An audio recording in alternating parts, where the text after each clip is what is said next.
ጭራሽ ይህንን ገጠር ይህን ቀየጥ ይለነው እንዴት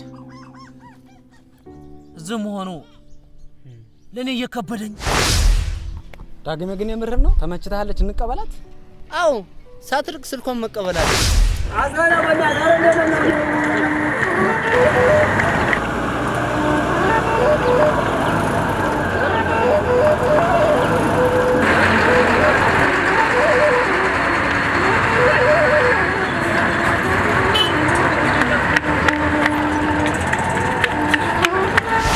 የኔ ልጅ እዚሁ ነው የምትኖረው አንተ?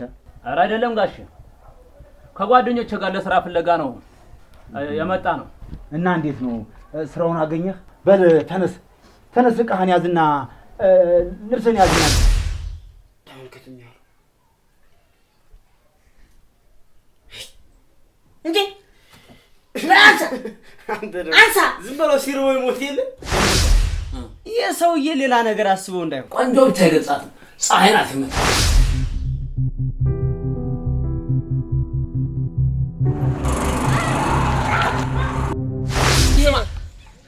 እናንተ በዚህ ሁኔታ መቀጥ ሆነ መሞቻችሁ ቅርብ ነው። ሜዳ ሲቃጠል ተራራ ይስቃላል አባቴ። አይ ክንዴ አባቴ ያለ ልክ ነው ማለት ነው። ብቻዬን ተሽኘ እንግዲህ በኋላማ ብቻዬን ነቀራይ ልደናል። እስኪ ተዋት የቀኑ ወዲያ አድክማት ይሆናል ተረጋጋ። እናንተ እንዲያውም እሱን ካገባች እድለኛ ነች። ከነሱ የሚበልጥ ነው እኮ ያላችሁ ሀብ። አይዞህ አቤት ቅድስት ሄሎ ክንዴ ትምህርት ቤት በር ላይ ተማሪዎች እያስቸገሩ ነው።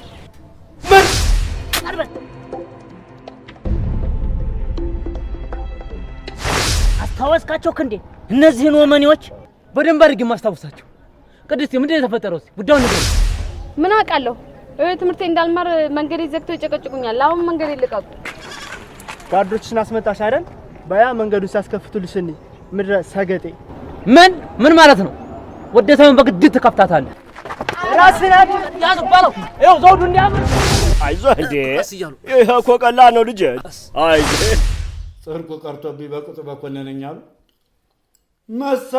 መስበሩ ቀርቶበት ምን ነው ሳይሰበር በመጣ ነበር። ይሄን ሰድና እዛ ጤፍ ቋጥርበት። እሺ ይሄ ቅሌታ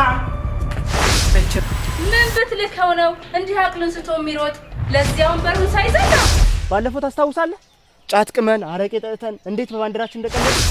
ባንዲራውን ታምጣልኝ። እሷንም ከልብ ይቅርታ